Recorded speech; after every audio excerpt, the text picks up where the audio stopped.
Energy Policy Watch goes behind the scenes of energy policy in progress. Join Jack Belcher, a principal for advisory services at noted government affairs consultancy Cornerstone, for thoughtful bipartisan discussions with policymakers, elected representatives, and subject matter experts as he examines the regulatory environment, proposed regulations, and rulemaking at every stage in this exclusive Heart Energy video series.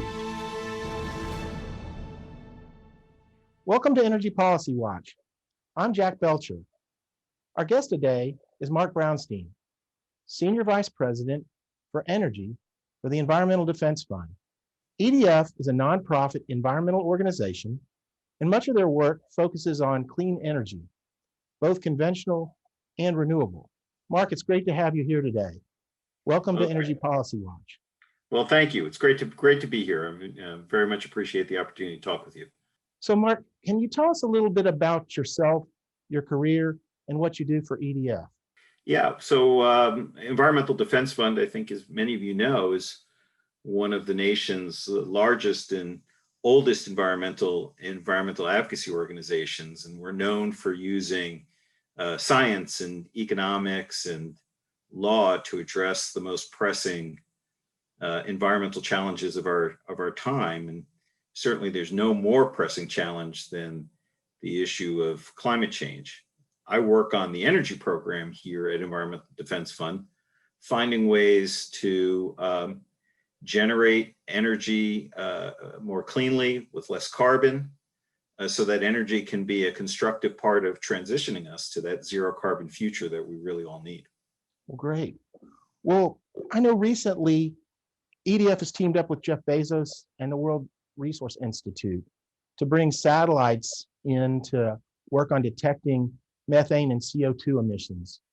Can you tell us a little bit about that program? You know, probably first things first, I suspect many of your viewers know that, you know, climate change is being driven by carbon dioxide accumulating in the atmosphere. That's what we've all been sort of educated to think about.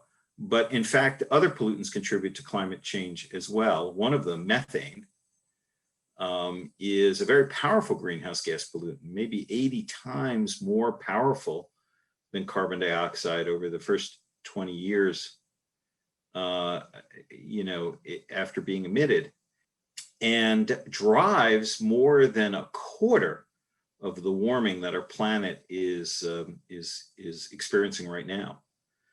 We have been, for the last 10 years, doing any number of field studies in the United States, in Canada, and Mexico, and increasingly in other parts of the world, going out and getting data on how much methane is being emitted from the oil and gas industry and where it's being emitted.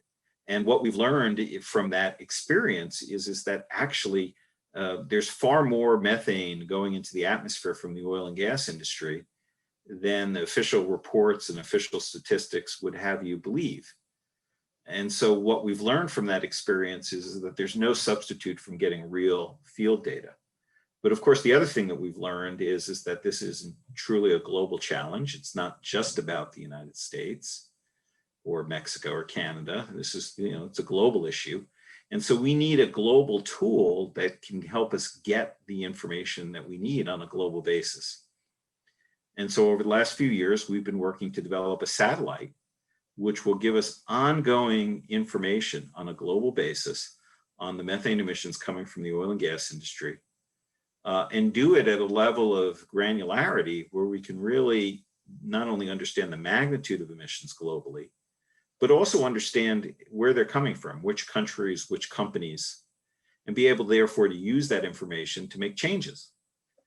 Jeff Bezos is one of many philanthropists that is now supporting this work, and his gift to us is enabling us to really ensure that we can have this satellite up and operating by the end of 2022, early 2023, and making this information available not to policymakers, to folks in industry, to folks in the investment community who are increasingly concerned about ESG issues, and frankly, to civil society, right? This information is going to be available to everyone, and we hope it's going to make a constructive difference in reducing, something that's driving a quarter of the warming that we're experiencing now. So is the data going to be able to hone in on specific operations at the field level, at the operations level? It's going to give us a lot of information about not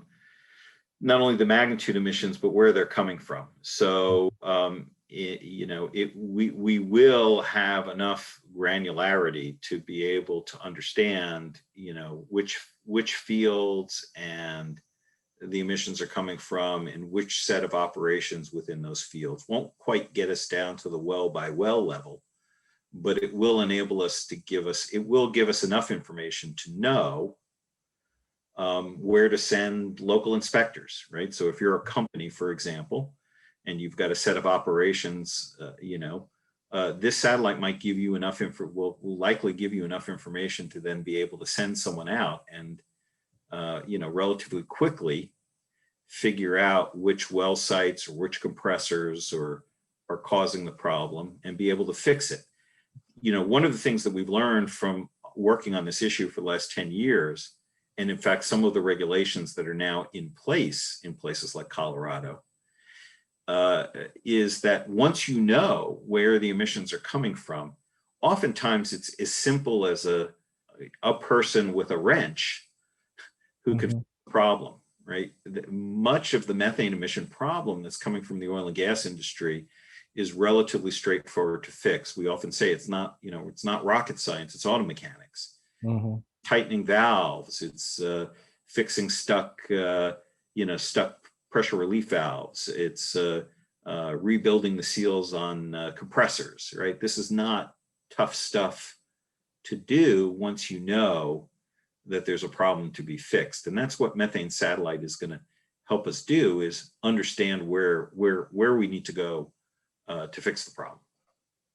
Well, that makes a lot of sense. So it sounds like there are efforts underway, cooperative efforts between EDF and oil and gas producers, or the industry more broadly, to identify where these emissions are coming from and what kind of technologies can be, or applications can be put in place to fix those emissions.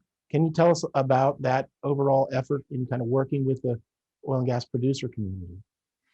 Sure. Well, there are any number of examples of companies that are, constructively engaged now in trying to address these emissions. We've worked, very constructively over the last several years with companies like Shell and BP, Total. We have a project going with Exxon now to look at remote sensing technology and some technologies other than the satellite that might be able to be used to help companies gather information efficiently and quickly so that they can get about the job of fixing leaks. So any number of partnerships we've had with major players in the industry.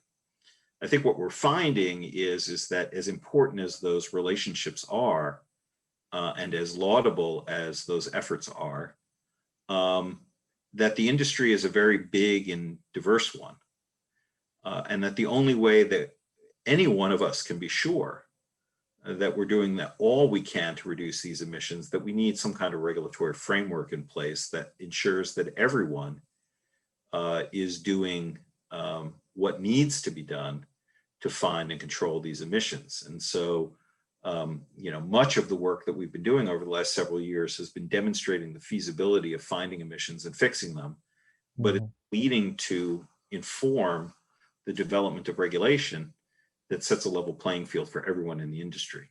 Well, internationally, I understand that EDF has been working with some of the international oil companies in their efforts to work with national oil companies on coming up with technologies, creative ways to address environmental issues. Can you talk about that effort and that opportunity? Yeah, sure. So one of the voluntary initiatives that exists today is something called OGCI, the Oil and Gas Climate Initiative, which has really been founded by 10 of the leading global oil and gas companies to look at not only methane emissions, but how to capture carbon dioxide from operations, how to do greater energy efficiency. So a number of initiatives focused on reducing the climate footprint of the industry. But as it relates to methane, this oil and gas climate initiative, these 12 companies have now committed collectively to a rather significant reduction target. And those 12 companies together represent about 30% of global oil and gas production. So no small thing that they've come together to do this. But right now, their commitment only applies to their own operations. Mm-hmm. The argument that we've been making to them, and I think we're beginning to get traction with this, is that if it's good enough for your own operations, it should be good enough for your joint ventures and your non-operated assets, right? Many of these companies are in partnership with national oil companies around the world. We think that if you could just simply extend the OGCI commitment to the non-operated assets, the joint ventures that these 12 companies have, you could easily cover, 50 or 60% of global oil and gas production just by extending the targets that they've taken for themselves to their partners. And increasingly what we're finding is that national oil companies want to be engaged on this. Many national oil companies, of course, they're in the business of producing oil and gas as a trustee for the national resource. Mm-hmm. Of course, when methane goes up into the atmosphere rather than in the pipe, that's a waste of an energy asset. So as good stewards of national energy resources, which they're charged to be, it's in their interest to do everything possible to minimize emissions, or at least it should be. And so what we're hoping is that with better information coming from satellites and other technologies, everyone will know what is being lost. And presumably with that information in hand and the understanding that it's relatively easy to get after these emissions, that we'll see some big improvements, both for environmental reasons and for reasons of national energy stewardship. Sure. So it becomes a conservation of the resource issue as well. Yeah, it should be. Yeah. So up there, we're talking to a lot of companies out there, clients of ours, a lot of interest in carbon capture and storage, some announcements, and I think some commitments that are now being made to put capital into some of these projects. Can you talk about CCUS and what it offers, and also just more broadly about decarbonization efforts, technologies that are out there that are showing promise? Yeah, well, so CCUS, I think is an important part of the puzzle. But I do want to take a step back and say, look, there's no way that we get to a net zero carbon future, continuing to use the resource to the degree that we're using it today. And you would expect me to say that as an environmental advocate, of course, but I think the data is proving that out. Just last week, the International Energy Agency, released an analysis of what it takes to get to net zero by 2050, and of course, their numbers show that while oil and gas continue to play some role in a low carbon future, it's not to the same degree that we use them today. But what that analysis also shows is that it's not just about using and producing less oil and gas, it's also about capturing the emissions associated with the oil and gas that we will be using in the future. And that's where CCUS, I think, comes into play. And I think CCUS is going to be particularly important in managing industrial emissions, where there are, at least today, readily available substitutes for the oil and gas that we use in various forms of industrial production, whether that's for steel making or for cement, or in the petrochemical sector, where there aren't readily available feedstocks for some of the petrochemical activities that exist. And so I think CCUS is going to be particularly important in the in decarbonizing the industrial sector.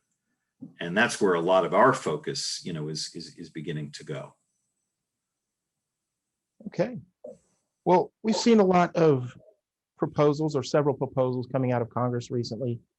For instance, incentivizing remediation of abandoned orphan wells, clean energy proposals. Can you give us some insights into EDF's view of some of these proposals, some of the work that you all are doing from the advocacy side, where you see some of the opportunities from legislation moving through Congress? Yeah, so obviously when we talk about methane emissions from the oil and gas industry, you focused first and foremost on new operations. You talk about existing facilities. There's a lot to do there. But what we also know is that there is an inventory of abandoned and orphaned wells out there going back over the 150-year history of oil and gas production in the United States.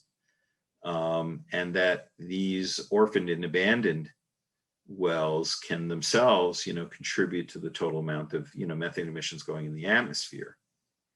From our point of view, this creates, of course, it's a challenge, but it's also an opportunity. The same skills and talents that go into drilling a well can be used to remediating these abandoned and orphaned wells. Mm-hmm. You think about a strategy that begins to transition the oil and gas industry and the oil and gas workforce away from new production, remediating the backlog of wells that have accumulated over 150 years can be a source of good paying jobs in the first instance, and do something really important for reducing the overall environmental footprint of the industry as it transitions. So we're strongly supportive of efforts to incentivize that. The same, I might say parenthetically, the same is also true for the coal industry, right? And very supportive of those efforts. Senator Manchin, of course, has been a champion of this, and we support him in that. And there's precedent for it. We worked closely with friends and colleagues up in Canada to develop a program that now exists in Canada to do much the same thing, right? To put money into remediating abandoned and orphaned wells there, and so giving the workforce there some kind of responsible glide path as the industry begins to transition up there. So we think that this could be a very, an important thing. And I should add, also, it's not only about the methane emissions that come from these abandoned orphan wells, right? Unremediated, these wells can be a challenge to water quality, right? Local communities, right? And if you think about local communities that are, working to redefine their economic future, they're going to need, good quality water to be able to attract, the businesses and industries and, frankly, homes of the future. No one wants to locate a business or a housing development in a community that has polluted water. So if we can do something to fix these wells and preserve water quality locally, we're getting these communities off on the right foot in terms of being able to reinvent themselves and, attract the jobs and the industries and the community, the homeowners of the future. So we think this is a no-brainer. Well, it's very interesting to think and that there could be an opportunity to have incentives put in place to address the orphan well issue. So that's quite fascinating. Well, one of the trends that we've seen, and you talked about international efforts earlier. We're seeing a trend toward a lower carbon alternative, whether it's a certified natural gas. We're seeing this take place with commodities like steel in the global markets, where there's a growing interest in ways to come up with a certified model or a performance standard for fuels for commodities. Certainly natural gas is one of those areas. Can you talk about the international efforts regarding natural gas performance standards? And are there efforts underway in North America to look at performance standards and kind of this whole effort on certified natural gas? Yeah. Well, last fall, we saw Engie, France's largest energy company, cancel an LNG supply contract with a company, producing gas out of the Permian Basin because of the pollution footprint associated with that gas, primarily the methane footprint coming out of the Permian Basin. So we know as a practical matter that consumers are beginning to pay attention to the environmental quality of the supply. And, it's very much a buyer's market out there, right? There's no shortage of gas around the world, so buyers can be choosy. So therefore, I think you're beginning to see the industry respond to that. And as well, I think you're beginning to see policymakers respond to that. Right now, the European Commission is in the process of developing a legislative package to address the methane emissions associated with gas in the European Union. Of course, the European Union is not a very big producer of oil and gas.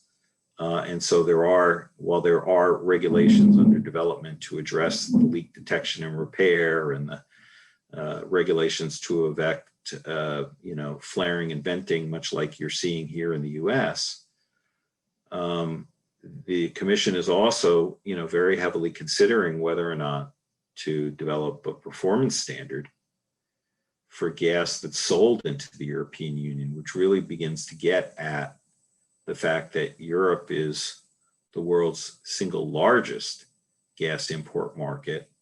I think something on the order of 40% of all globally traded gas goes to Europe.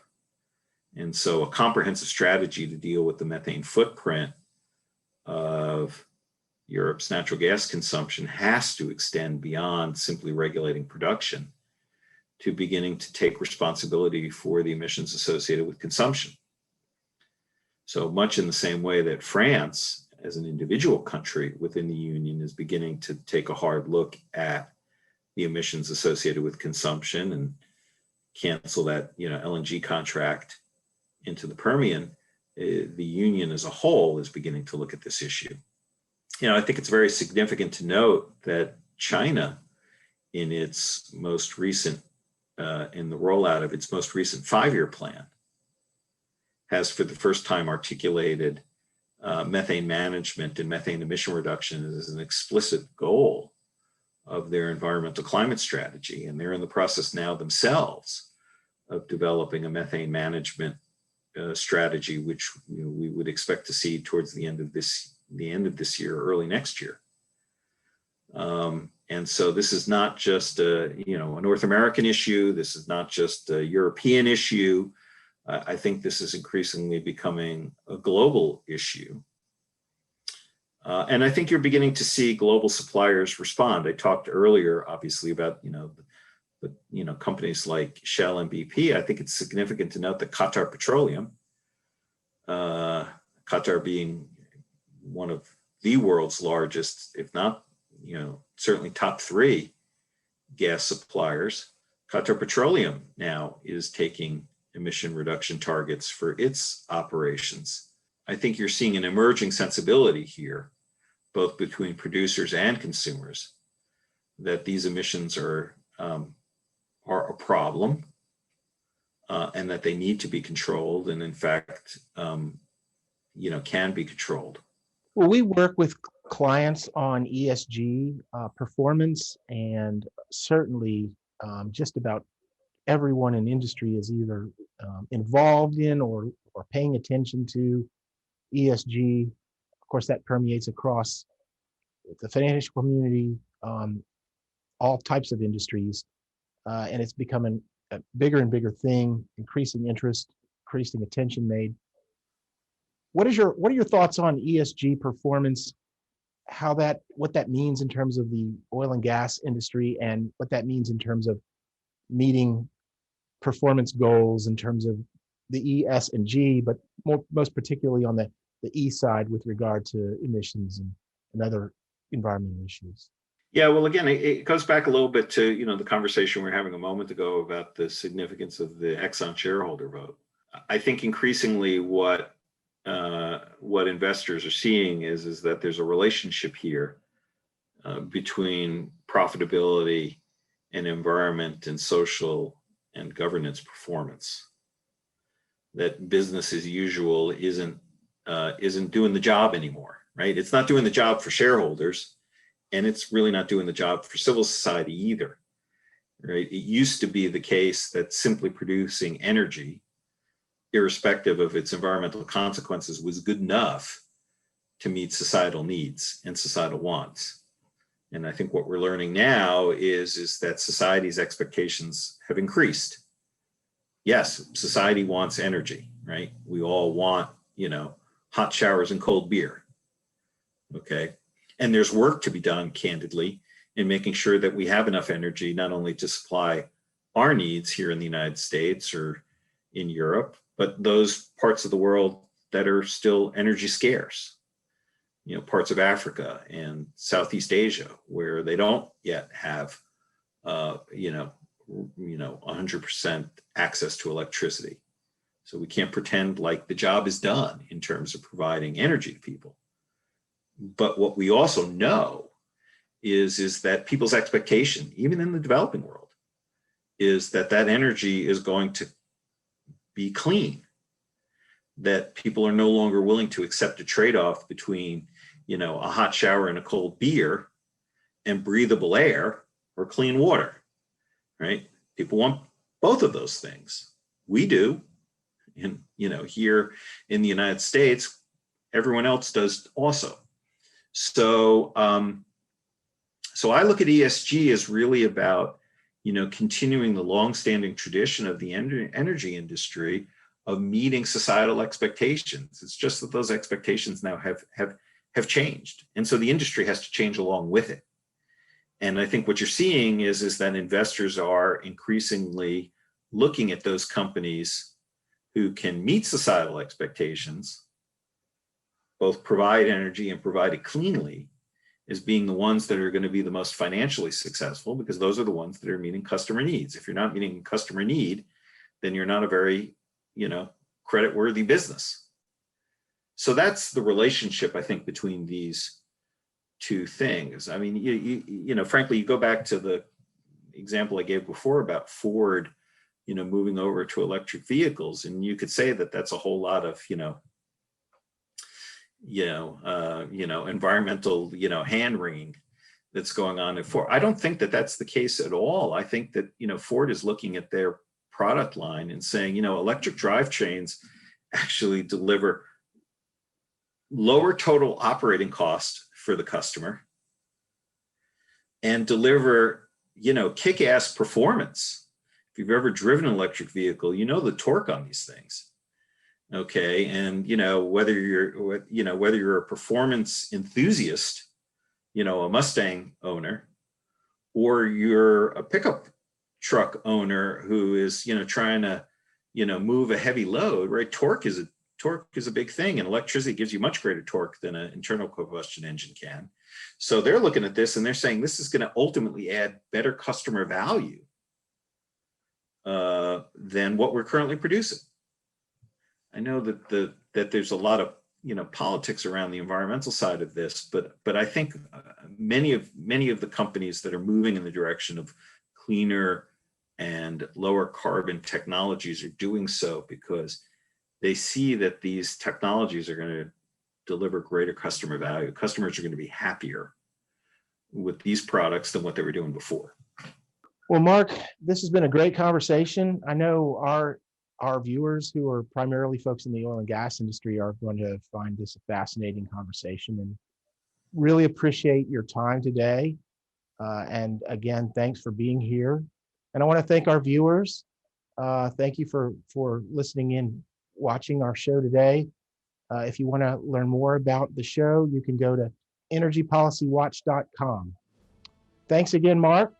Take care, everybody. Bye-bye.